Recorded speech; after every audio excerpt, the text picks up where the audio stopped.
अस्सलाम वालेकुम। आज हम मटन कढ़ाई तैयार करेंगे, जिसके लिए 1 किलो मटन ले लिया है। हड्डी वाला गोश्त है ये।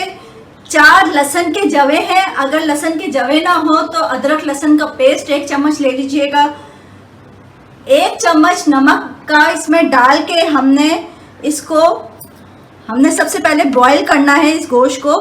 तो उसके लिए पानी हमने इतना रखना है कि वो बस थोड़ा बहुत बचे, उसी में पानी में ही ये गल जाए और पानी बस थोड़ा सा बचे, ज़्यादा ना बचे, क्योंकि हम फिर यही पानी जो है कढ़ाई में यूज़ करेंगे। इसमें हमने लहसुन, नमक और गोश्त डाल के, मैं चूँकि कुकर में गला रही हूँ तो इसलिए 1 ही गिलास पानी ऐड कर रही हूँ। इसी में ये गल भी जाएगा और थोड़ा बहुत पानी रहेगा जैसे कि मैंने बताया। और हम इसको फिर जो हम कढ़ाई में पानी यूज़ करेंगे वो इसकी यखनी ही यूज़ करेंगे। बस इसको हमने पकने के लिए तकरीबन 20 मिनट के लिए रख देना है। गोश्त हमारा अच्छी तरह गल गया है, बस 19-20 का फ़र्क है इसमें, ये देखें, क्योंकि हम जब इसको मसाले के साथ भी भूनेंगे तो ये और अच्छा सा गल जाएगा। मसाले में हम तैयार करेंगे तो इसमें जो है, वैसे पहले मैं ये बताती चलूँ कि इसमें तकरीबन आधा गिलास पानी रह गया है, तो हमने थोड़ा सा पानी इसमें और डाला था। आधा गिलास पानी रहना चाहिए। मसाले के लिए हमने 2 अदद प्याज छोटी जो है वो पेस्ट बना लिया है उसका।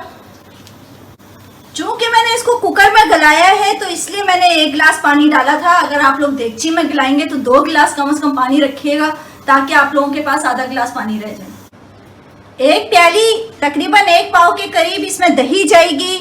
मसालों में इसमें 1 टीस्पून पिसी हुई लाल मिर्च है, 1/2 टीस्पून कुटी हुई लाल मिर्च है, 1/2 टीस्पून धनिया पाउडर है, 1/2 टीस्पून हल्दी पाउडर है, 1/2 टीस्पून गरम मसाला पाउडर है, 1/2 टीस्पून जीरा है।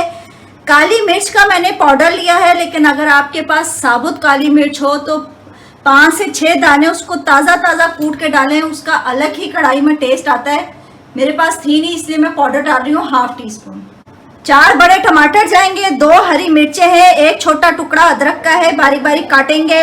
शिमला मिर्च को हमने काट लिया है, 1 छोटी शिमला मिर्च है। कढ़ाई में हमने 1/2 कप तेल डाला है। कढ़ाई में ज़रा तेल अच्छा डलता है। प्याज को सबसे पहले हमने कच्चा पक्का कर लेना है, अच्छा सा भूनना है इसको। प्याज को भूनते हुए 5 मिनट हो गए हैं। इसका पानी बिल्कुल खुश्क हो गया है, इसका कलर भी आपको नज़र आ रहा होगा चेंज हो गया है। अब टमाटर हमने बिल्कुल बारीक बारीक काटे हैं, मोटे टमाटर नहीं काटने, वो काट के हम डालेंगे इसको, और इसको भी पकने तक कि टमाटर नरम हो जाए और अच्छा सा मिक्स होके भून जाइए जब तक रखेंगे। टमाटर हमारे अच्छे से भून गए हैं, ये बिल्कुल मेल्ट होने वाले हो गए। अब हम सिर्फ काली मिर्च और गरम मसाले के अलावा बाकी तमाम मसाला इसमें डाल देंगे और इसको अच्छा सा भून लेंगे। 1 से 2 मिनट हमने मसाला भूना है। साथ में दही ऐड करनी है, हमने दही डाल देंगे। गोश्त हमारा चूँकि गला हुआ है इसलिए हम इसमें तमाम मसाला भून के फिर गोश्त डाल रहे हैं।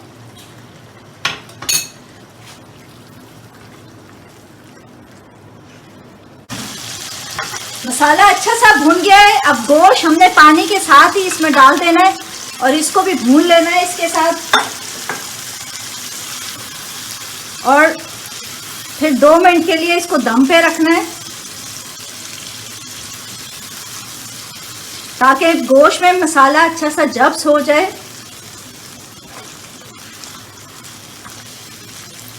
बस इसको कवर करके हमने 2 मिनट के लिए रखना है ताकि मसाला अच्छा सा जब्स हो जाए। उसके बाद हम फिर इसका बाकी चीज़ें इसमें ऐड करके उसको दोबारा दम पे रखेंगे। गोश्त को पकते हुए 2 से 3 मिनट हो चुके हैं। मसाला अच्छा सा इसमें जब्स होने का हो गया है। अब हमने अपने बाकी मसाले जार डाल के इसमें इसको दम पे रखना है तकरीबन 5 मिनट के लिए, जिसमें हरी मिर्च, शिमला मिर्च और अदरक है वो डाल देंगे। हरी मिर्च हम साबुत डाल रहे हैं, आपकी मर्ज़ी हो तो इसको 4 पीस लंबे पीस में करके, जैसे हम शिमला मिर्च डाल रहे हैं वैसे भी डाल सकते हैं।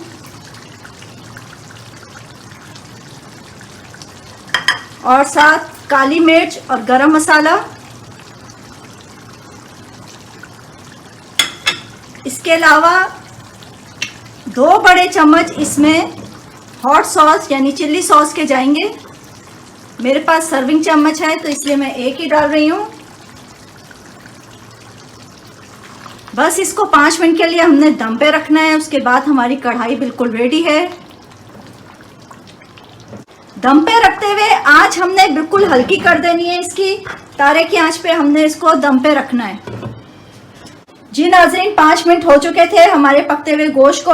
अब थोड़ी सी ऊपर से हमने डेकोरेशन के लिए अदरक बारीक बारीक काट के डालनी है और शिमला मिर्च। शिमला मिर्च से इसका टेस्ट बहुत अच्छा आता है, आप लोग ट्राई करके देखें।